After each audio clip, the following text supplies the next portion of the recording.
The sun burned low over the Philippine hills as a line of Japanese women stumbled through the dust.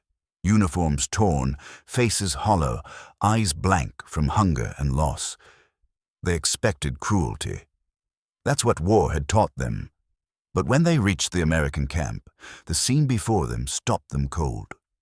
A woman in khaki smiled as she passed, then reached out and shook hands with a male officer. No bow, no lowered eyes. Just two equals, laughing softly under the orange sky. For the Japanese prisoners, it was unthinkable, a gesture so simple, yet more shocking than any weapon. One of them whispered, "In our country, no woman would dare." It was in that small human moment, between two strangers who didn't know they were being watched, that the women began to question everything they'd been taught.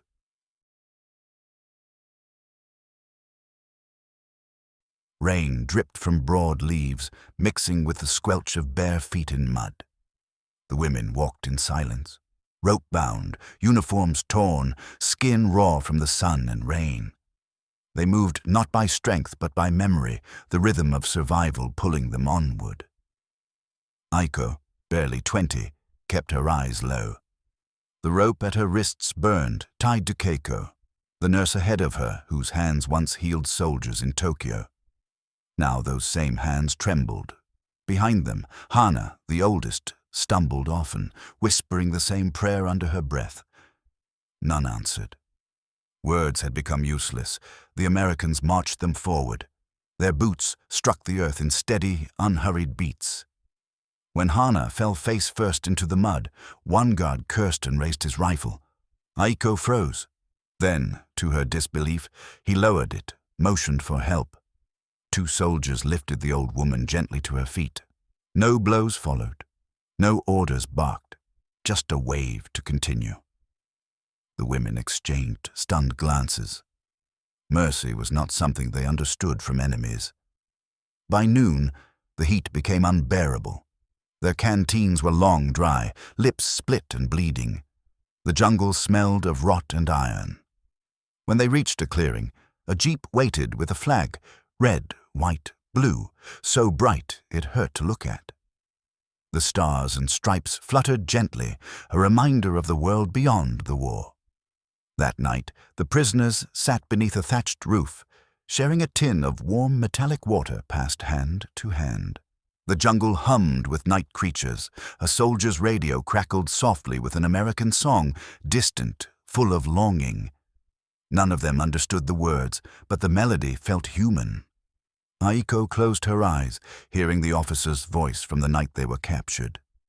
Burn the flags. She had obeyed. Now, beneath a foreign one, she was still alive.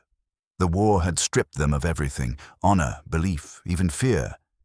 Yet in its ruins, something unfamiliar stirred. Not hope, not yet, but the fragile sense that survival might mean more than endurance. It might mean awakening. The jungle ended without warning. The women blinked at the sudden blaze of sunlight, stepping onto gravel roads that led to rows of wooden barracks behind barbed wire. The air smelled of dust and oil, not decay. This was the American camp, the place of nightmares, now real. Aiko expected shouts, cruelty. Instead, the guards stood quietly at their posts, rifles slung loose, eyes tired. The camp buzzed with motion, men repairing trucks, carrying boxes, calling out in English. It was orderly, almost calm. The absence of hatred unsettled her more than any weapon could. A jeep rattled by, carrying an American woman in uniform. She laughed with the driver, sunlight catching her red lipstick. Her confidence struck Aiko like a slap. A woman smiling freely beside a man, her face unhidden, unashamed. Keiko stared too, wordless. When the prisoners were herded into a smaller fenced area, food appeared. A pot of rice, tin bowls dented and scratched. No taunting, no mockery, just food. Hana hesitated before whispering, "Why would they feed us?" No one answered. That night, laughter echoed from the mess hall, strange and easy, The prisoners sat in darkness, unsure whether to feel grateful or humiliated. The Americans behaved as though the war had already ended. Aiko couldn't understand it. This casual mercy, this peace in the midst of captivity. Through the wire, she saw a young guard light a cigarette. His face glowed briefly before he turned toward her. Their eyes met. He didn't sneer, only looked at her, curious, maybe even sorry. Then he walked on. Aiko lay awake long after, as staring at the stars. She'd been taught that the enemy was monstrous, yet everything here contradicted that truth. The dissonance ached like a wound. In the distance, an American woman laughed again, bold, unafraid. It was a sound Aiko had never heard from her own people, a sound that made her wonder if defeat had freed something deeper than victory ever could. Morning came soft and golden, washing over the camp like a breath of peace. Aiko awoke to the hum of engines, footsteps, and voices that carried no threat. But then she heard something new, the crisp click of heels on gravel. Through a crack in the wall she saw them, women in khaki uniforms, rifles on their backs, walking beside American men as equals. One, tall and confident, laughed openly at a soldier's joke. Another gave him instructions, pointing at her clipboard. Their movements were unafraid, their voices steady. The sight stunned the prisoners into silence. "Are those women?" Keiko whispered, as if saying it too loudly might break the illusion. The group entered their enclosure carrying boxes marked medical supplies. No orders, no scorn, just purpose. One smiled as she handed bandages to a Filipino nurse. The simple act shattered something inside Aiko. That smile wasn't forced or polite. It was free. She'd never seen freedom look so gentle. When they left, the Japanese women whispered among themselves. "They speak like men," Hana murmured, "but softer." Keiko's eyes glistened. "They're treated as equals." The words felt dangerous, almost forbidden. That night, Aiko listened to two American women talk as they crossed the yard, their rifles gleaming under the lanterns. They spoke of home, farms, sweethearts, futures waiting somewhere untouched by war. Their laughter drifted into the dark like wind over glass. Aiko turned on her side, unable to sleep. Her mind replayed the image of those women, strong yet unarmored, carrying themselves without apology. She thought of her training, of bowing until her back ached, of silence mistaken for virtue. Something deep within her stirred, fragile but fierce. By dawn, she stood straighter. So did the others. The war had reduced them to prisoners, but the Americans, in their strange mercy, had shown them something far more dangerous than weapons. A new kind of womanhood, a new kind of power. The air was still that afternoon, heavy with the scent of dust and distant rain.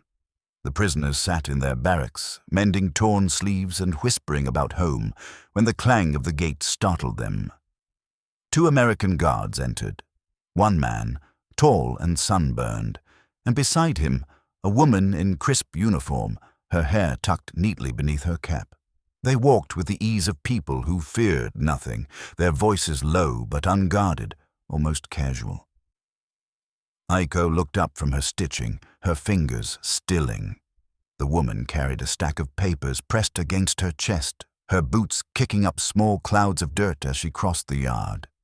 Every movement was deliberate but relaxed, unshaken by the eyes that followed her.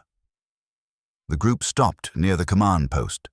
The male officer, their superior, judging by the insignia on his shoulder, stepped forward to meet her.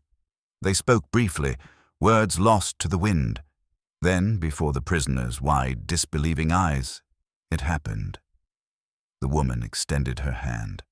For a heartbeat, the world seemed to still.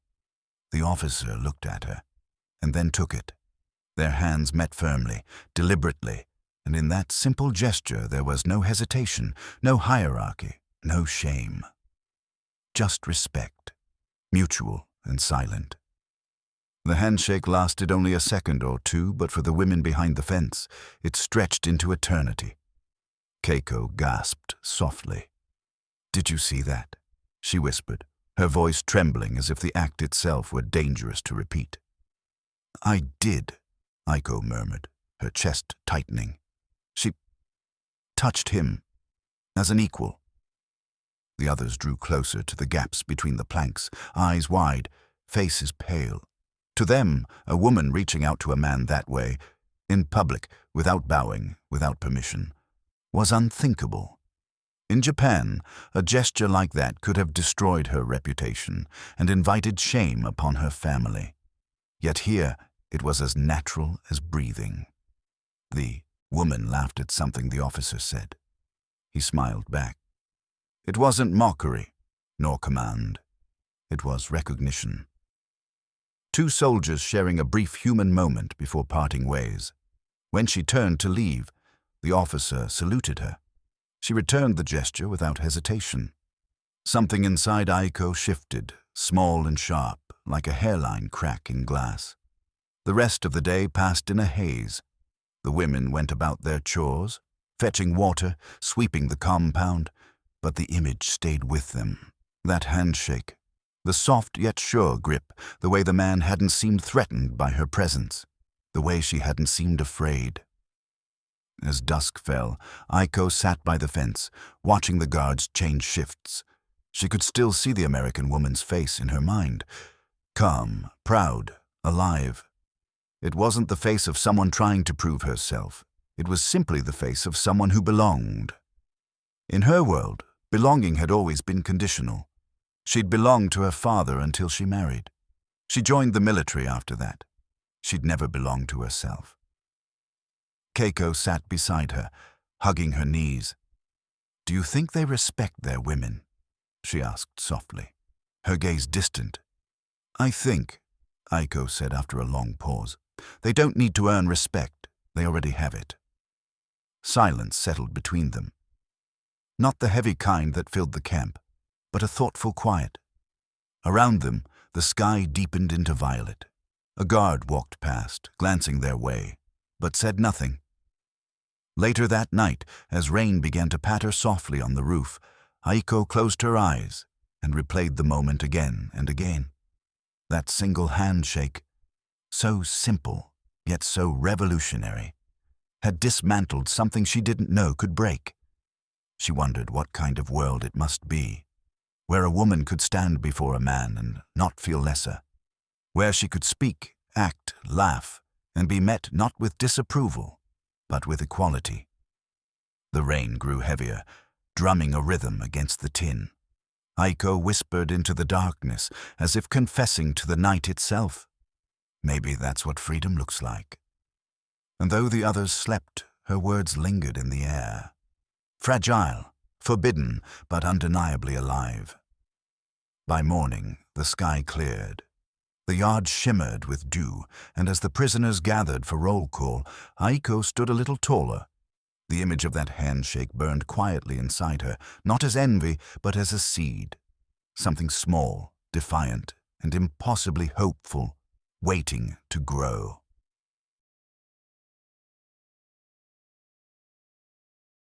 The barracks were dark that night, lit only by the weak glow of a single kerosene lamp. Shadows crawled along the wooden walls, stretching over faces gaunt from hunger and exhaustion. The air was thick, part smoke, part sweat, part silence. Outside, the jungle hummed with the restless music of insects, but inside, the women spoke in whispers, afraid of being overheard even by the wind. Aiko sat cross-legged on the floor, her fingers tracing patterns in the dirt. She couldn't sleep. Her mind kept replaying what she had seen earlier, that handshake. That bold, impossible moment when a woman met a man's gaze without fear. She wanted to talk about it, and needed to. The silence was too heavy. "I saw something today," she murmured, her voice trembling but alive. "The American woman."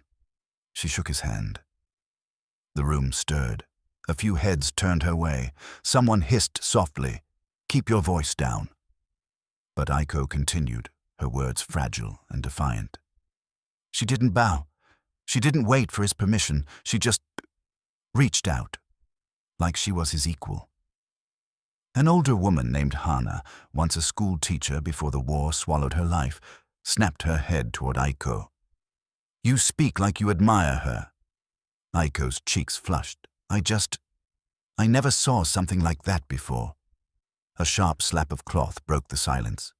Hana had thrown down the rag she'd been mending. Her eyes glinted with something fierce, half anger, half fear. "She's the enemy, Aiko. You forget that. She's not to be admired. They bombed our cities. Her voice faltered. "They took everything." "I know," Aiko whispered, shrinking a little. "But she wasn't cruel." "That's how they win," another woman muttered from the corner, her tone flat and bitter. "They smile while they destroy." The lamp flickered. Outside, thunder rolled somewhere far away. Aiko's lips trembled as she looked around the room, the faces lined with weariness, the eyes hardened by loss. "I didn't mean disrespect. I just thought—" She hesitated, then let it spill out. "Maybe women can be more than what we were told." The room fell still again. The older women exchanged uneasy glances. One coughed to break the tension. Another reached for her blanket, pretending to settle in for the night. But no one slept. Hana finally sat down beside Aiko, her expression unreadable. "You're too young to understand," she said quietly. "That kind of thinking—" She looked toward the door, lowering her voice to a whisper, "can get you killed." Aiko didn't answer. She stared at the wall in front of her. The same wall she'd been staring at for months, the same planks that trapped them, separated them from the world. But tonight, the wall looked different. It wasn't just wood. It was everything that had ever told her who she couldn't be. The rain began soon after, a soft tapping that grew into a relentless downpour. The women huddled beneath thin blankets, but no one spoke again. Still, the silence was louder now. Each woman lay there, eyes open in the dark, thinking thoughts they couldn't admit even to themselves. Hana turned on her side, facing the wall, but her heart beat fast. She thought of her husband, the way she'd bowed when serving him tea, the way he never looked her in the eye unless she'd done something wrong. She thought of the American woman's steady gaze, and though she tried to suppress it, a strange ache bloomed in her chest.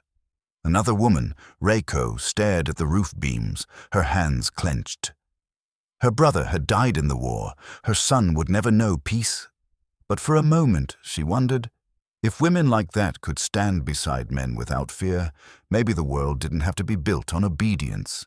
Maybe dignity didn't have to be earned through silence. Aiko lay awake the longest.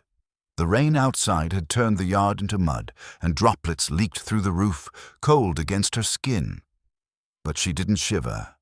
The image of that handshake glowed behind her eyelids, a small light in the dark. In that prison, surrounded by barbed wire and shame, something had shifted. None of them would speak of it come morning. They would return to their chores, their routines, their obedience. But deep beneath the silence, under the weight of war and fear, a quiet rebellion had begun. Not of guns or shouts, but of thought. And in a world where even thinking could be dangerous, that was the first act of freedom. The infirmary smelled of alcohol and damp canvas, sharp and sterile against the heavy scent of the jungle pressing in from outside. The hum of flies mingled with the steady rhythm of rain against tin. Inside, the light was dim, a weak bulb swinging gently, casting shadows that moved like ghosts over the wounded. Aiko lay on a narrow cot, her arm bandaged from a deep gash she'd gotten while carrying firewood days before.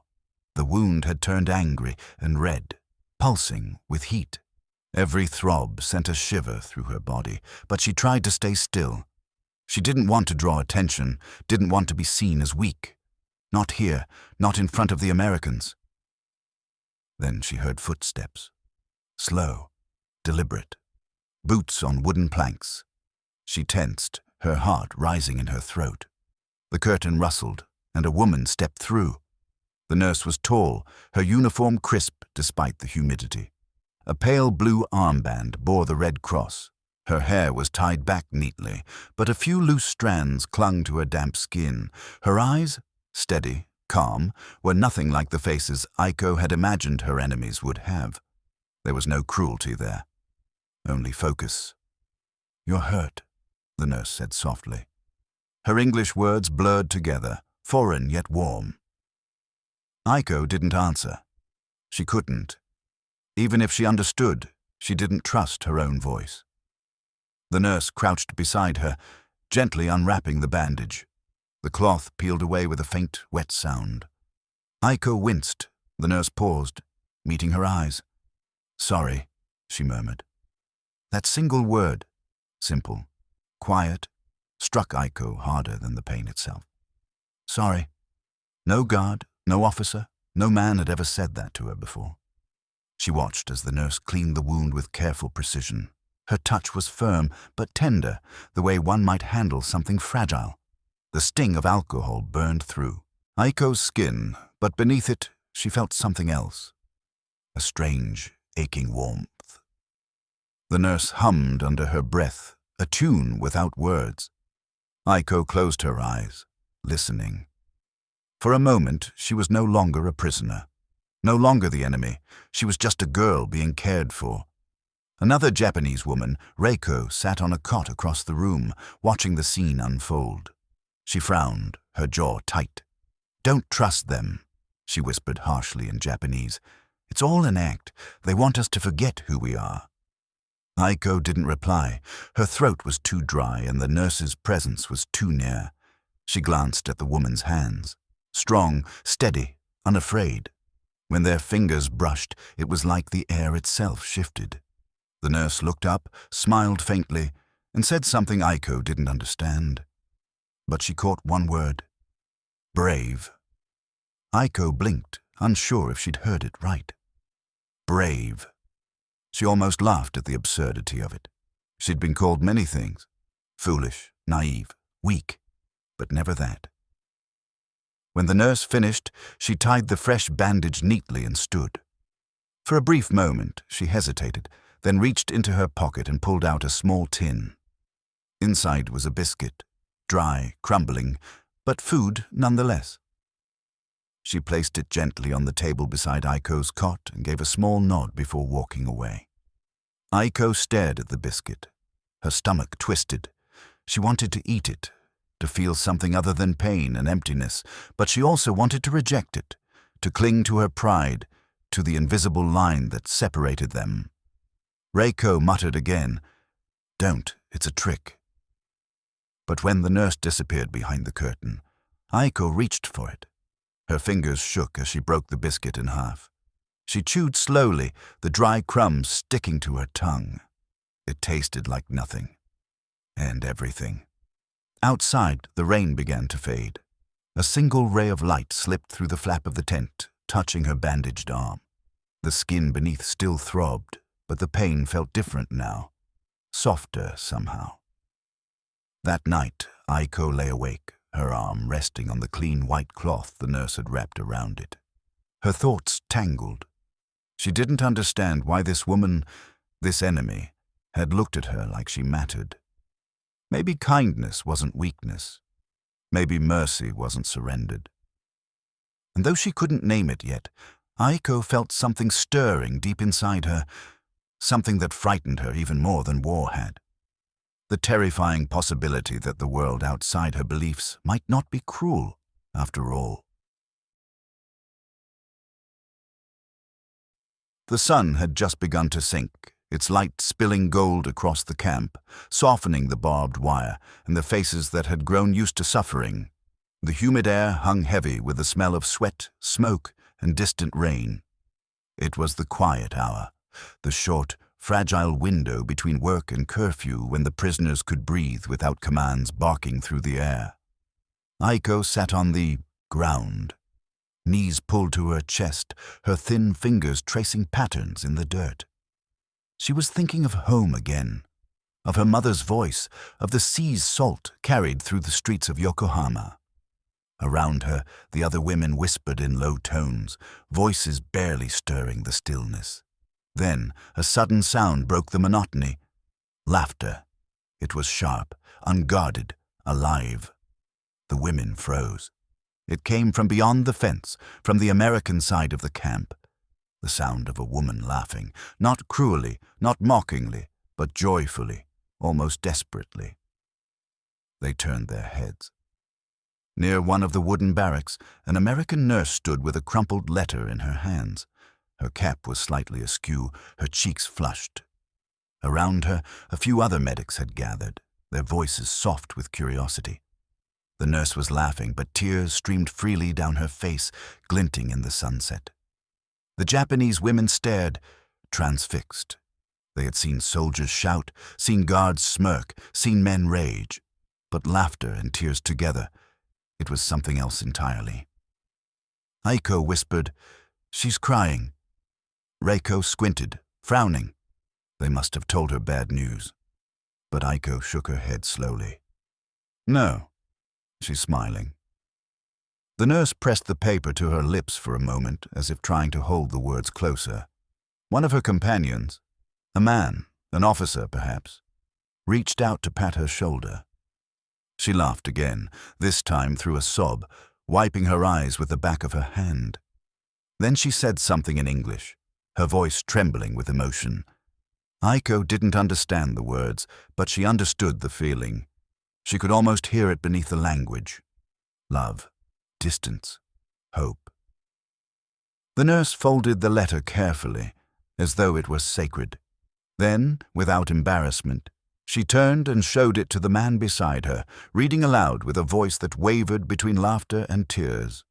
He smiled, listening, and when she finished, he said something quietly that made her laugh again, this time softer, more fragile. The prisoners exchanged glances. In their world, tears were private. Grief was endured in silence, emotion hidden behind the rigid grace of obedience. Yet here was a woman, an enemy, crying openly in front of men, and no one thought her weak. They didn't look away in disgust. They let her feel. Aiko's chest tightened. For a reason she couldn't explain, her eyes began to sting. "She's not ashamed," murmured Hana, the eldest of them, her voice low and uncertain. "She's proud." They watched as the nurse tucked the letter into her pocket and leaned against the fence, looking at the horizon as if her heart had crossed it. The sky was now streaked in shades of rose and amber. The air felt thick with the weight of everything unsaid. Longing, loneliness, the cruel patience of war. Aiko thought of the letters she once wrote to her brother before he left for the Pacific. Careful, formal, filled with words she never really meant. She'd never told him she loved him. It wasn't their way. Now she wondered if he had ever known. As the nurse turned back toward the barracks, she caught sight of the Japanese women behind the wire. Her gaze lingered for a moment. Then, to their surprise, she raised her hand, not in salute, not in command, but in simple acknowledgement. Aiko froze, unsure what to do. But the nurse smiled faintly, eyes still glistening, before walking away. That night, the camp was unusually quiet. The women lay awake on the hard floor, their minds restless. For the first time, their silence didn't feel like strength. It felt like a cage. Aiko whispered into the dark, "Do you think she misses him?" Reiko, lying beside her, didn't answer. After a moment, Aiko continued, "She cried, but she wasn't weak. She was brave." The words hung in the air. Brave, the same word the American nurse had once said to her. At that moment, Aiko understood something new, something both painful and beautiful. The nurse's tears had not been a wound. They were proof of life, a defiance against despair, and as she drifted into uneasy sleep, Aiko imagined herself holding a letter that would never come, whispering words that would never reach home. But still, she whispered to them because she finally believed they mattered. The days in the camp began to stretch and soften, like the edges of a wound that had stopped bleeding but still ached when touched. The heat remained constant, relentless, thick, a living thing that clung to skin and uniforms alike. Yet within that monotony, something had begun to shift. The Japanese women, once withdrawn and hollow-eyed, now watched their captors with a different kind of focus. It was no longer the gaze of prisoners studying their guards. It was quieter, more curious, the gaze of students observing a world that operated on rules they had never known. Aiko noticed it first. She had been sweeping the dusty corner of the compound when she saw two American soldiers, a man and a woman, working side by side at the supply tent. The man hauled heavy crates while the woman checked the lists, issuing calm instructions. What startled Aiko was not the woman's authority, but how the man listened. He didn't bark or bristle. He simply nodded, took her words as truth, and followed. When the crate slipped from his hands and burst open, spilling bandages and rations, the woman laughed. Not cruelly, not nervously, just freely. And the man laughed too. Aiko froze, broom mid-sweep. That laughter wasn't a sound she associated with men and women together. Not outside of the family, not within the army. It was something lighter, unguarded, equal. Later, at dusk, she whispered what she saw to Reiko and the others. The woman gave orders, and he listened. Reiko frowned, suspicious. Perhaps she outranks him. No, Aiko said softly, shaking her head. She didn't need to. Hana, older and worn, sighed. Men don't listen to women, not in war.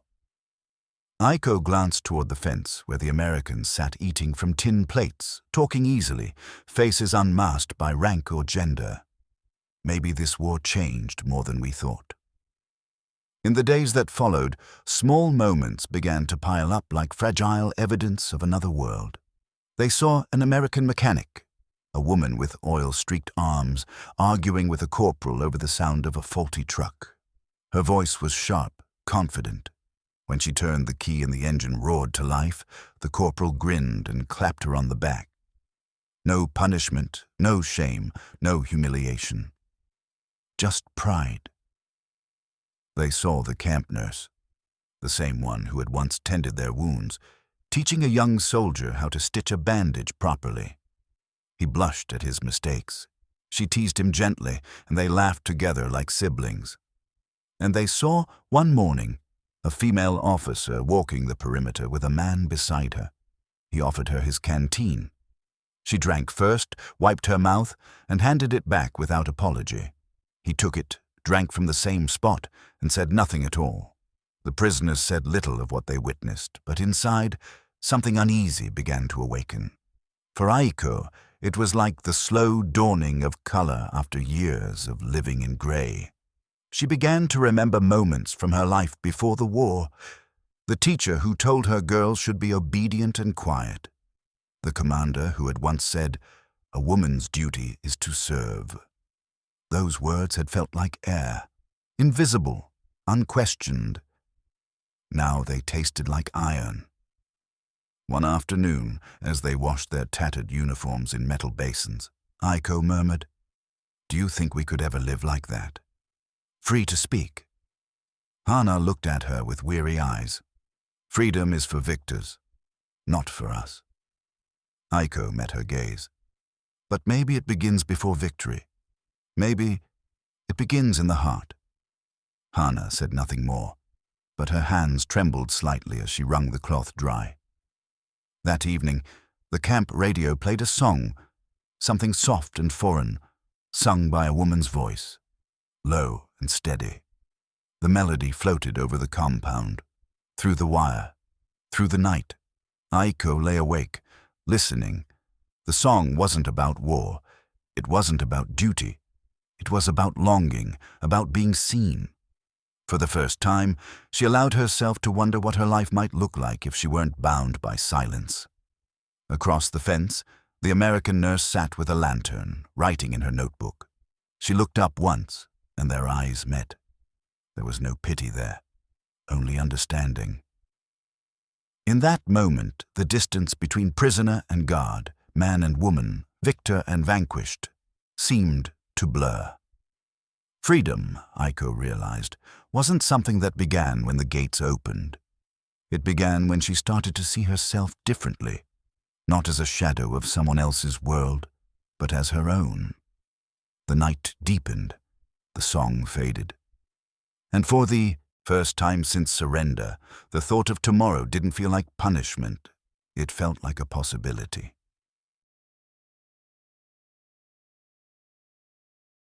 The morning came without ceremony. No trumpets, no flags. Just the sound of boots crunching over the dry earth and the crackle of a radio that barely worked. For months, the camp had existed in its own strange rhythm, hunger and routine, fear and faint glimpses of mercy. But today, something was different. The guards moved with uneasy purpose, gathering the Japanese women outside the barracks. Aiko was one of the first to notice. She sat near the doorway, mending the sleeve of her tattered uniform, when a shout rang out, "Line up, all prisoners outside!" Her hands froze, needle poised mid-stitch. For a brief second, her heart clenched, old terror rising like smoke. Has something gone wrong? Had peace ended before it began? But when she stepped into the blinding morning light, she saw the faces of her captors, and they looked softer, almost unsure. Private Miller stood near the fence, hands resting on the strap of his rifle, though his finger never touched the trigger.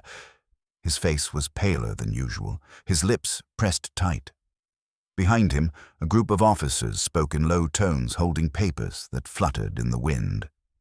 The interpreter, a thin Filipino man with tired eyes, stepped forward. He raised his voice, hesitated, then said the words that didn't sound real at first. "You are to be released. The war is over. You are free." For a long moment, there was only silence. Thick, stunned, unbreathing. The words fell into the dirt and just sat there, like seeds waiting for rain. Aiko looked around at the other women. Reiko's mouth opened soundlessly. Hana began to cry without sound, tears cutting lines through the dust on her cheeks. Some of the women clutched each other as if afraid the announcement might dissolve if they moved too quickly. Free. The word felt foreign, dangerous. They had dreamed of it in the dark, but now that it had come, it seemed too large to grasp. What did it even mean after all that had happened? After the hunger, the humiliation, the silence of the nights when they didn't know if they'd wake again. Miller's gaze found Aiko through the crowd. She met his eyes for a fleeting second before looking down. The memory of that night, the medicine bottle passed through wire and shadows, returned like a ghost.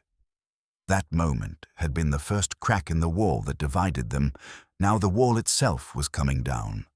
An officer barked orders to prepare the trucks. The women were to be escorted to a port, from where they'd be repatriated. They were handed small bundles, rations, water, threadbare blankets, and told they could keep whatever the camp had given them. Aiko folded her piece of cloth carefully, almost reverently, as if it were the last page of a chapter she didn't yet want to end. When the trucks arrived, a few American soldiers offered canteens of water. Some prisoners took them without a word. Others refused, pride still holding their chins high. But gratitude lingered in the air, fragile and unspoken. As the women climbed aboard, Aiko turned back one last time. Miller was still there, standing near the fence, sunlight glinting off his dog tags. He looked tired, the kind of tired that came from more than sleepless nights. It was the exhaustion of someone who had seen too much of what war did to people, not just nations. Their eyes met again. For a heartbeat, the noise of the camp, engines starting, orders shouted, faded away. There were only the two of them, separated by the wire that had once defined everything. Aiko bowed deeply. It wasn't just for him. It was for all that had happened. The pain, the kindness, the contradictions that neither of them could explain. It was for the humanity they had both rediscovered in a place built to strip it away. Miller swallowed hard, a lump rising in his throat. He raised his hand in return, not quite a salute, not quite a wave. Something in between. Something human. The trucks began to move. Dust rose behind them, blurring the horizon. Aiko held the side rail and looked back until the camp became a shape in the distance, until the figures behind the fence were just shadows swallowed by light. No one spoke for a long time. The women stared ahead, some with tears drying on their cheeks, others lost in thoughts of home, if home still existed. Aiko closed her eyes. She could still hear the faint sound of an American woman's laughter, the rustle of papers, the clink of metal medicine bottles. The fragments of her captivity had become something unexpected, a lesson in what it meant to be seen, to be treated as a person and not a symbol. As the jungle swallowed the road and the camp disappeared behind them, she felt the first real breath of freedom fill her lungs. Not the freedom of victory, but the freedom of understanding. And for the first time since the empire fell, Aiko smiled. It was small, fleeting, and quiet, but it was hers. The rain had just stopped when Aiko's granddaughter, Hana, brought in tea. The soft patter still echoed from the roof, like ghosts tapping to be remembered. Aiko sat near the window, wrapped in a faded shawl that once belonged to her mother. Outside, the garden was slick with silver light. She looked small now, bones and memory held together by will. But her eyes still carried that quiet fire, the kind that only comes from those who've seen too much and survived it. "Obasan," Hana said gently, placing the tea before her. "Tell me again about the camp." Aiko smiled faintly, her fingers trembling slightly as she lifted the cup. "Ah, the camp," she murmured. "It feels like a dream I keep waking from." She looked beyond the room, her gaze slipping back into 1945, to the smell of mud and disinfectant, to the sight of barbed wire glinting beneath the sun. The air then was heavy with sickness and fear, but also with something she could never quite name. Something that began to bloom when the war started to end. "They told us we were free," she whispered, almost to herself. But freedom didn't come all at once. It came in moments. Small ones. Like when that nurse, Miller her name was, cleaned my wound and smiled as if I weren't her enemy. Hana listened, wide-eyed. She had read about the war in textbooks, all strategy and statistics, but this was something else. This was the war breathing. She was kind. She was human, Aiko said, voice soft but certain. That was the strange part. We were taught they were monsters. They must have been taught the same about us. Yet there she was, holding my hand like it mattered whether I lived. The memory trembled through her like the first note of a song long forgotten. Aiko could still see Miller's eyes, tired but clear, blue as the morning sky after a storm. She remembered the feel of clean gauze against her skin, the scent of soap, and the strange, unbearable gentleness of being treated like she was worth saving. "The medicine helped," Aiko said after a pause. "But what healed me was kindness. I didn't know it then, but it changed everything." Hana leaned closer, whispering, "Did you ever see her again?" Aiko shook her head. "No. When we left, I bowed to her through the fence. She didn't speak, she just nodded. That was enough. You don't forget faces like that." She sipped her tea slowly. Steam curled between them like the past itself. Elusive, shifting, real. "For years, I hated what happened," Aiko continued. "The hunger, the shame, the things we lost. But over time, I learned that hate is its own kind of prison. I carried it long after the gates opened.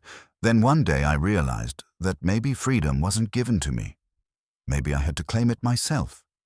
Her voice faltered, but she pressed on. I started to live differently. I spoke my mind. I raised my daughters to look people in the eye.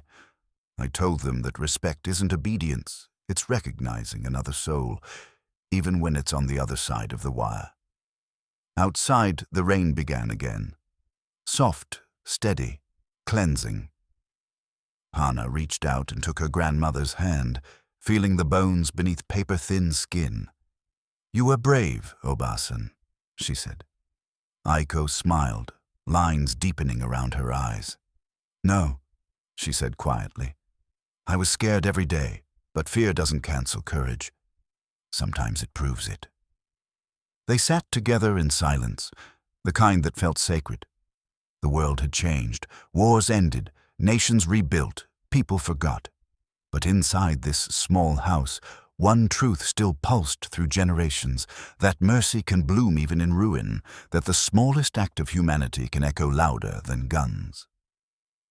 Aiko's gaze drifted to the window once more. The rain blurred everything. The garden, the fence, the sky, until it all looked like watercolor. "Do you know what I remember most?" she asked softly. It wasn't hunger or the cold, it was the sound of laughter, hers and ours. So close, yet so different. For a moment, we weren't enemies. We were just women trying to survive the same war. Hannah's throat tightened, but she smiled through it. "I'll remember that too." Aiko nodded slowly, her eyes glistening. "Good," she whispered. "Then it wasn't for nothing." The rain kept falling, washing the years away. And for the first time in a long while, Aiko felt light. As if somewhere, on the other side of history, the nurse with the blue eyes might have felt the same.